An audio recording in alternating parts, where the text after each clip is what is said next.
6, the full list of the names of the 12, and that's what we're going to focus on today.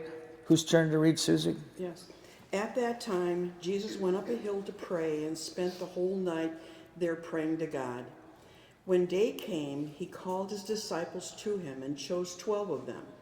Among he named apostles, Simon, who had been named Peter, and his brother Andrew, James and John, Philip and Bartholomew, Matthew and Thomas, James, son of Alphaeus. and Simon, who was called the Patriot, Judas, son of Alphaeus, and Judas Iscariot, who became... Iscariot. Pardon me? Judas Iscariot. Iscariot, thank you, who became the traitor. Technically, nobody really knows how any of these things were. Those names were blown around 2,000 years ago. None of us know how to. We're just faking it. But if you say it fast enough, makes you sound cosmopolitan, like a big shot. So now these are the 12 disciples. I'm going to add a little color as we continue. But these are the 12 disciples that Jesus chose to plant his church. They all mattered. Even Judas Iscariot had his role to play, and he played it. But these 12 people mattered enough to where Jesus, who could pick anybody, he chose them to do what they were supposed to do. Simon Peter. Okay, Simon Peter. He's always named first when multiple disciples are listed in his company. A married fisherman, he was from Galilee. Josephus described the Galileans this way. They were ever fond of innovation and by nature disposed to change and delighted in sedation. They were ever ready to follow the leader and to begin an insurrection. They were quick in temper and given to quarreling, and they were very chivalrous men. The Talmud said this of the Galileans. They were more anxious to honor them for gain, quick-tempered, impulsive, emotional, easily aroused by an appeal to adventure, loyal to the end. Simon Peter, son of Jonas, was a fisherman who lived in Bethsaida and Capernaum.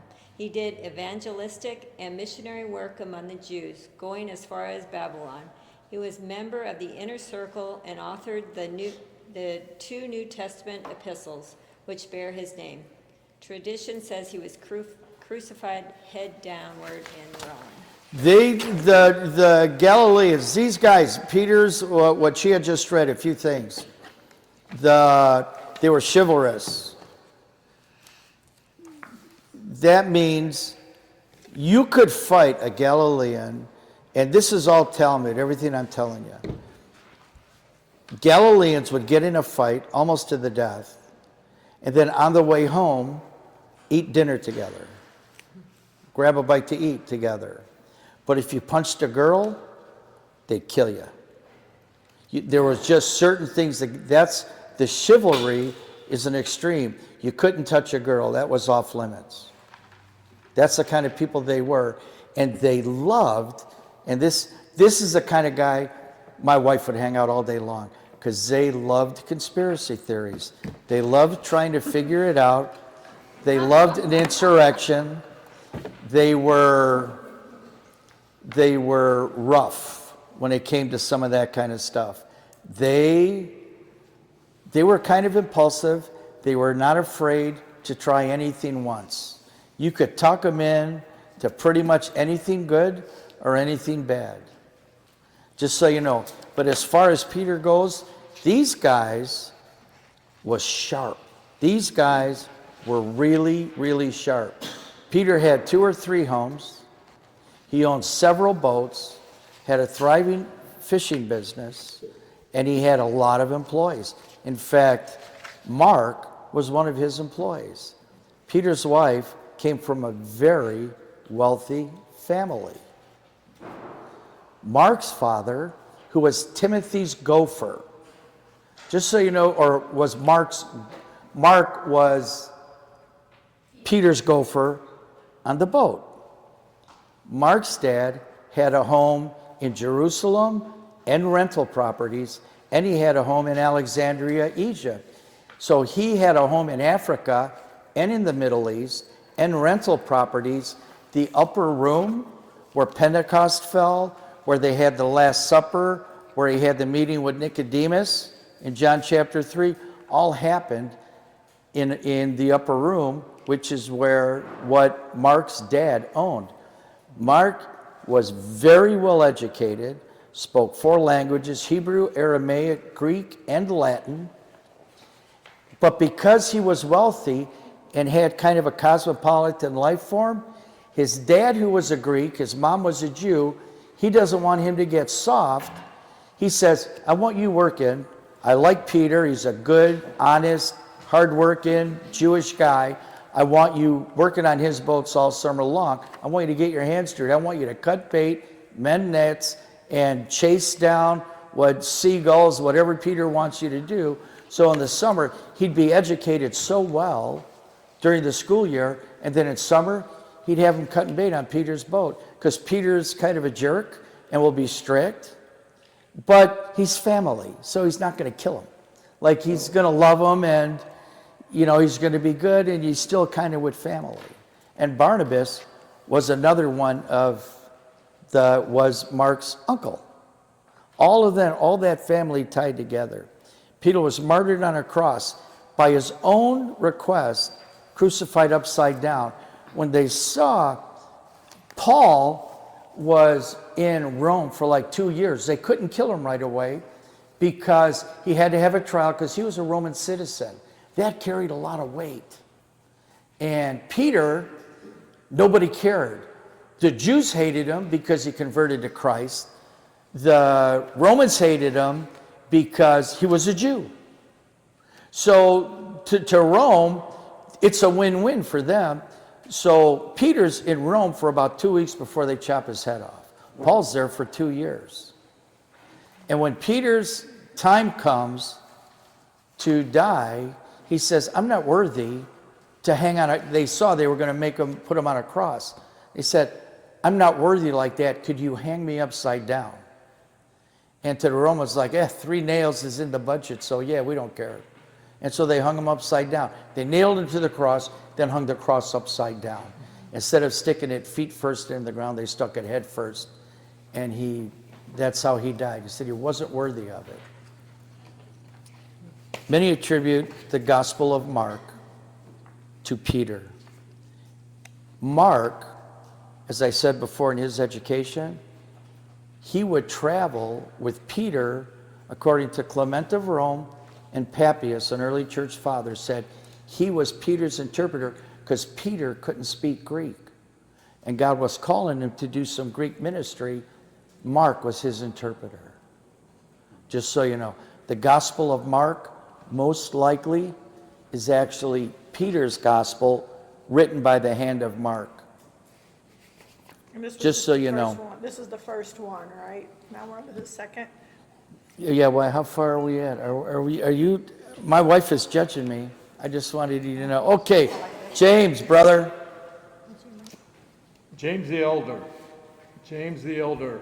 Boanerges, son of Zebedee, and Salome, brother of John the apostle, a fisherman who lived in Bethsaida, Capernaum, and Jerusalem.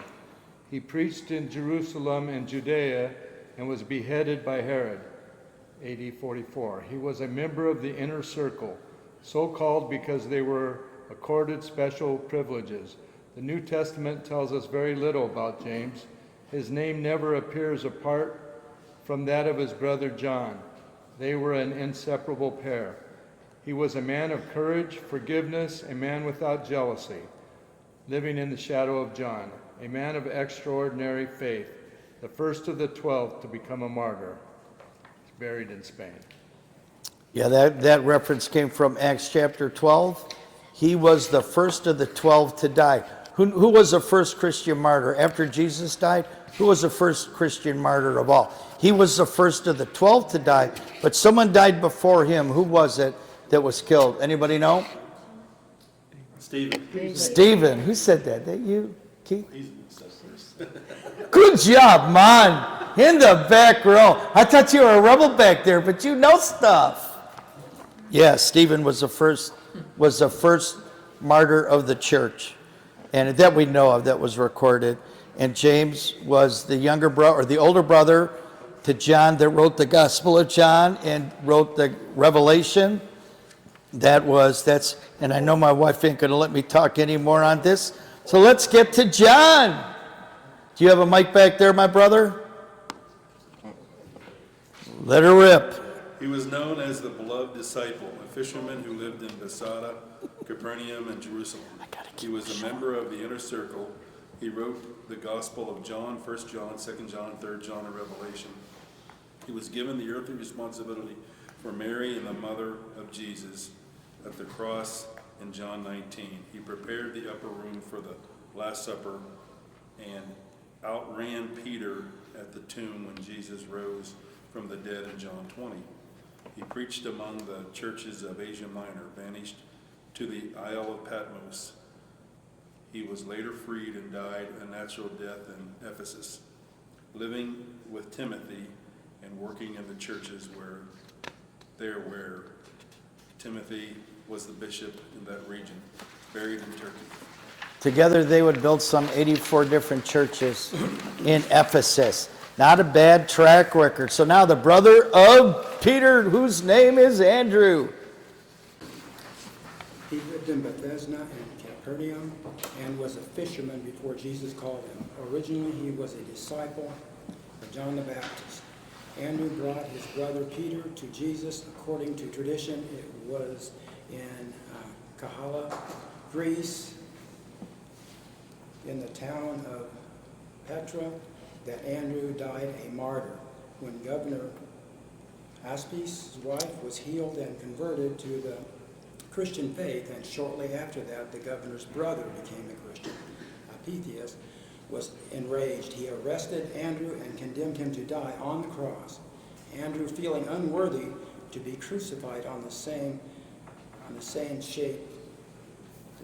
shaped cross as his master, begged that his be different.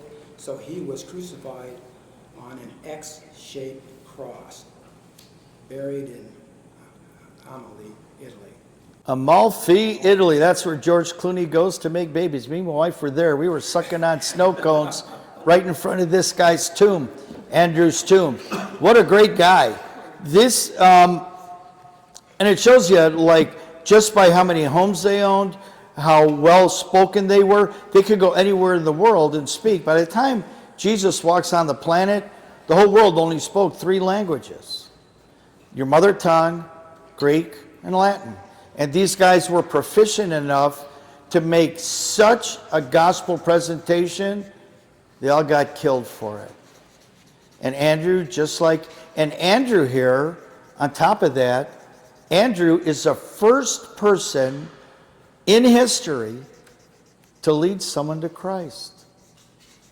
The first one. He led his brother Peter to Christ. And we all know how that story ends. It would eventually cost them both their lives. And neither one of them, when they were facing the cross, neither one of them dragged their feet. They ran to the cross. These 2 brothers, I don't know who their parents were, but they must have been something special, because these guys were all gas pedal and no brakes when it came to Jesus. Man, I want to be like that. That's how I want to be. Where are we at? Bartholomew. So Bartholomew, son of Talmai, aka Nathaniel, lived in Cana of Galilee. Tradition says he was a missionary in Armenia. A number of scholars believe that he was the only one of the 12 disciples who came from royal blood or noble birth. His name means son of Ptolemy or Talmai. Talmai was king of Geshur, whose daughter Maacah was the wife of David, mother of Absalom. This would be a designation of that royal lineage. Bartholomew's name appears with every list of the disciples. This was not a first name, however. It was his second name. His first name was Nathanael, whom Jesus called an Israelite indeed, in whom there is no guile. John 1:47. Tradition says that he preached in India and Armenia, and his death seems to have taken place there. He died as a martyr for his Lord. He was flayed alive, his skin peeled off his body with knives, buried in Rome. That is a very unique, what they were trying to do is get a confession out of the guy. That was, when you flayed somebody, you were trying to get a confession. You're trying to get him to recant.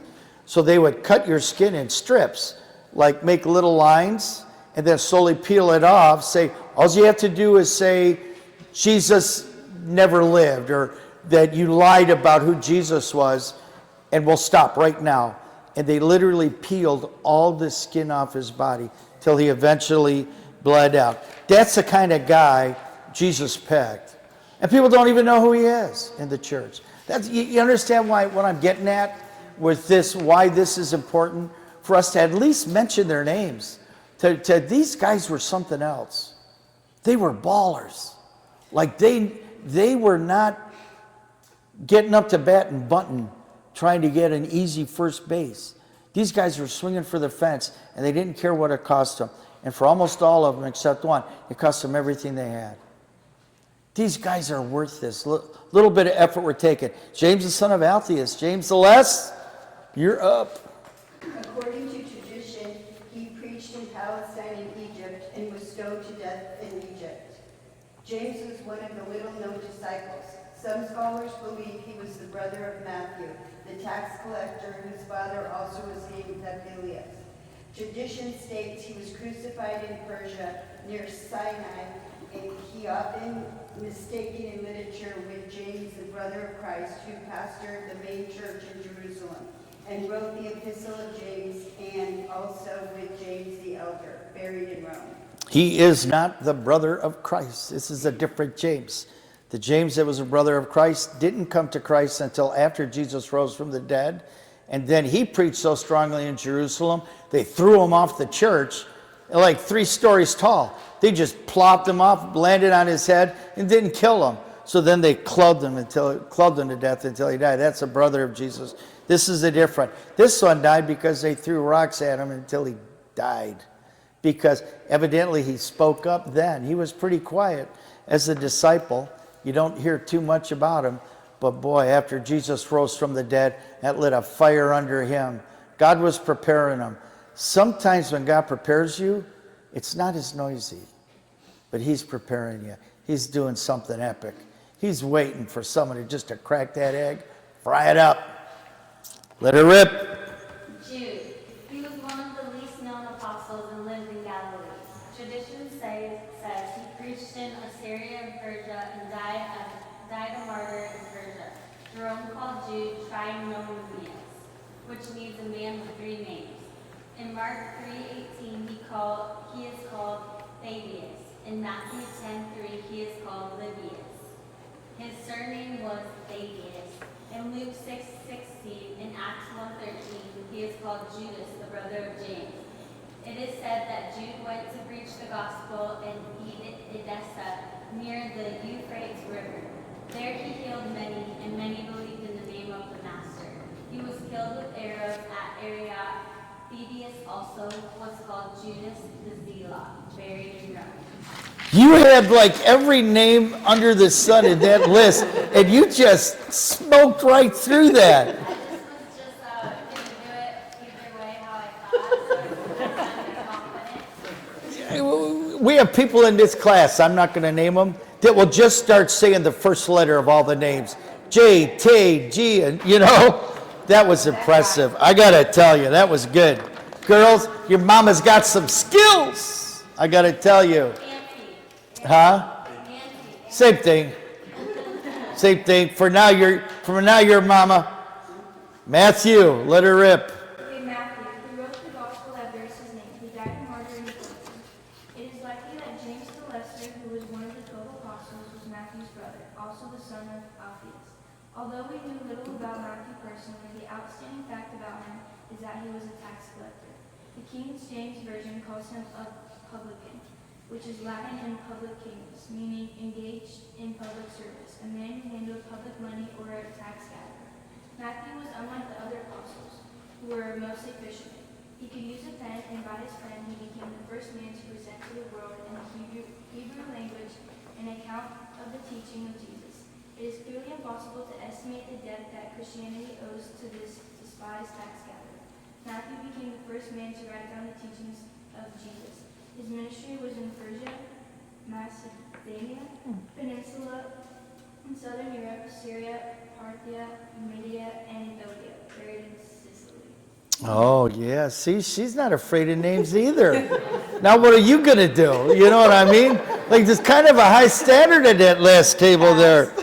See what you got with my dad's namesake, Philip. When Philip met Christ, he immediately found Nathanael and told him that we have found him, of whom Moses and the prophets did write. In Acts 6:5, we have Philip as one of the 7 ordained deacons. Some say this is a different Philip. Some believe this is the apostle. If this is the same Philip, then his personality came more to light because he had a successful campaign in Samaria. He led the Ethiopian eunuch. Ethiopian eunuch to Christ. He also stayed with Paul in Caesarea, and he was one of the major figures in the ministry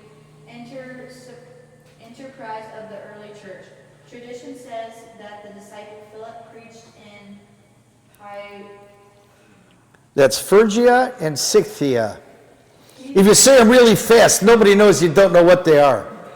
He died a martyr at Hierapolis when he was crucified on a tall cross bearing his cross. Beautiful, beautiful, beautiful.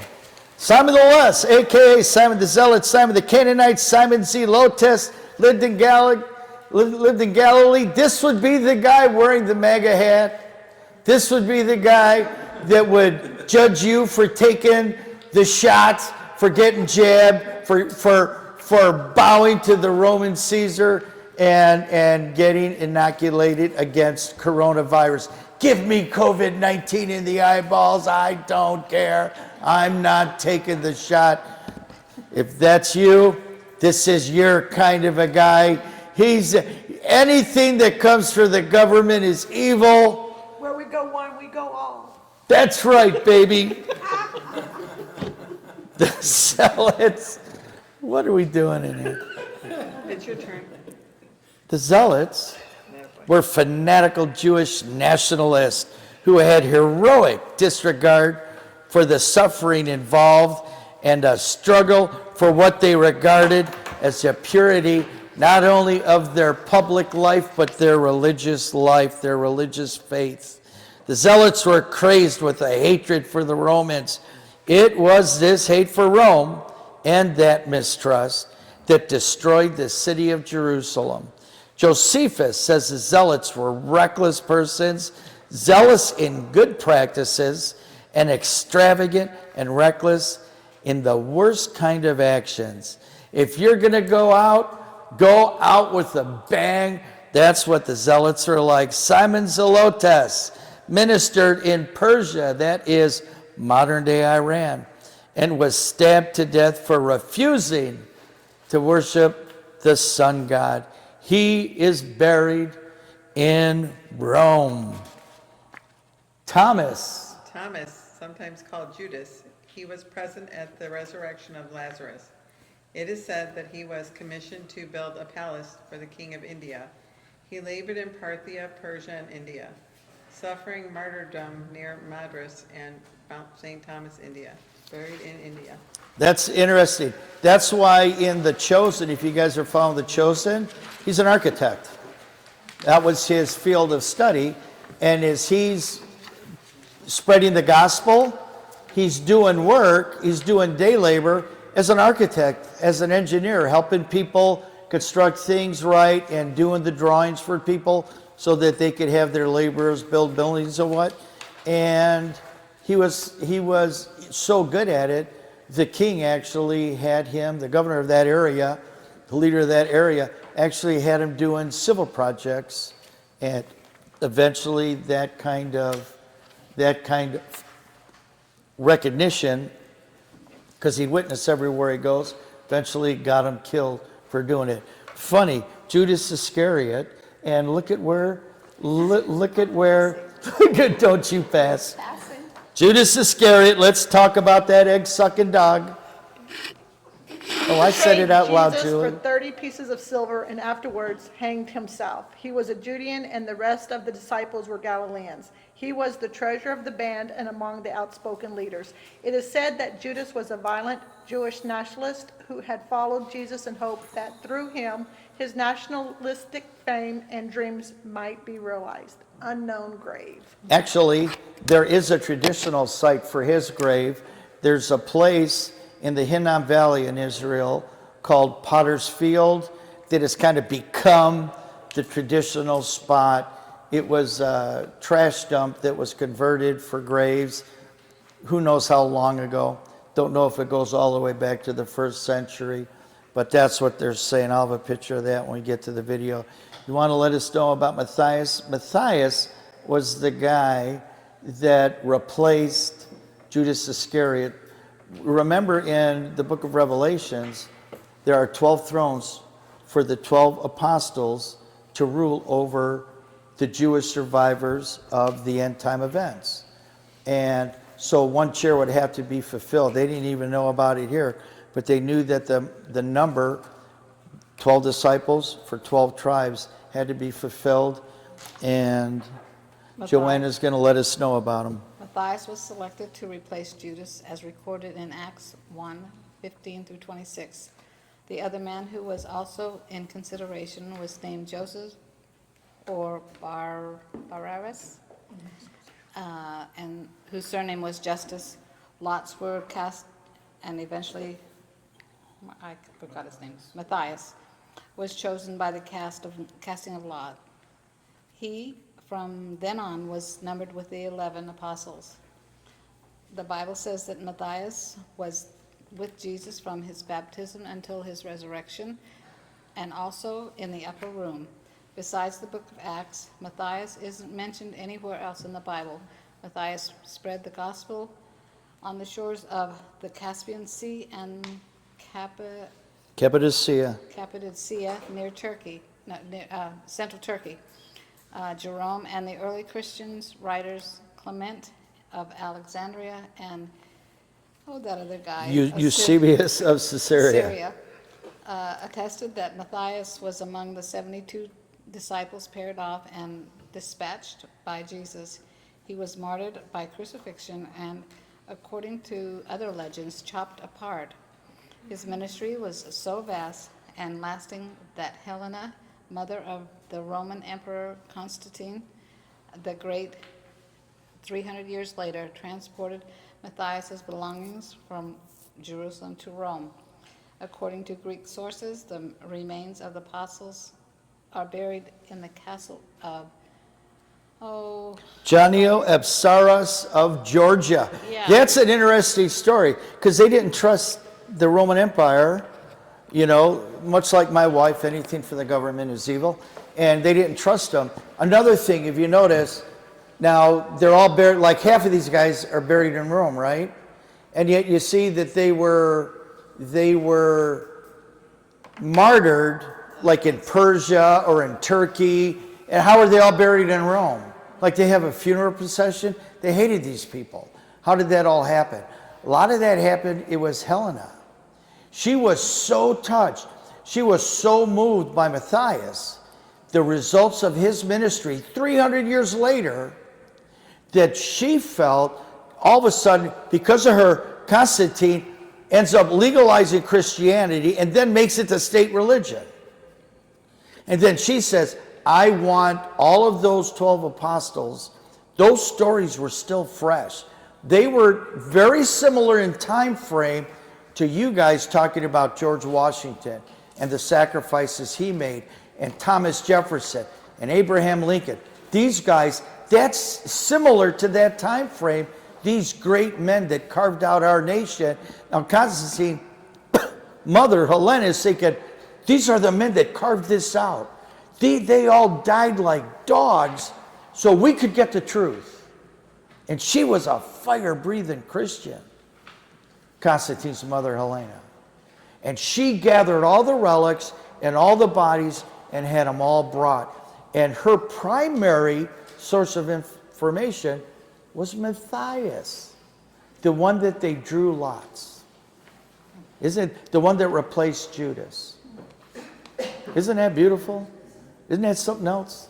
Like how God knew everything that he was going to do and how he was going to prepare them. And now we could still now honor them. The only thing that bugs me is one of the things that they did, one of the difficulties is because they preached the resurrection of the dead so vehemently, they would chop the heads off and bury the heads in one place and the body somewhere else. They did that a lot because as if the God that would make the universe so big you can't see it, out of atoms so tiny you can't see it, couldn't put them together. You know what I mean? Like it's just stupid. But they were superstitious, but they preached, like we can't get atheists today to believe in the resurrection of the dead or life after death.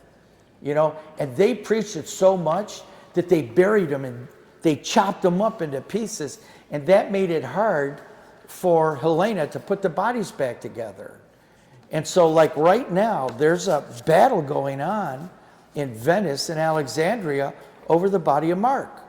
His head's in Venice and his body's in Alexandria. And the church in Venice says, you should send us the body because we have his mind. And they're like, and the church in Alexandria says, we have his heart. You should send the head. It's not the head that saves you, it's the heart. And they both sell coffee mugs and t-shirts. So neither one wants to give it up. You know what I mean? It's like, what are you doing? You know, I think he deserves better than that. But that was part of the issue there. That's how that happened, is she's the one that thought that those people deserved the respect of a decent burial, and that's why you can go to Rome and hit pretty much all of them, except for one or two of them that are buried elsewhere. Just so you know, the rest of chapter 6. We hope you enjoyed this quick lesson. Please visit us online at rushbiblestudy.com, or even better, at Dream City Church's very own beautiful Glendale campus every Tuesday night at 6:30. All materials are provided. God bless you.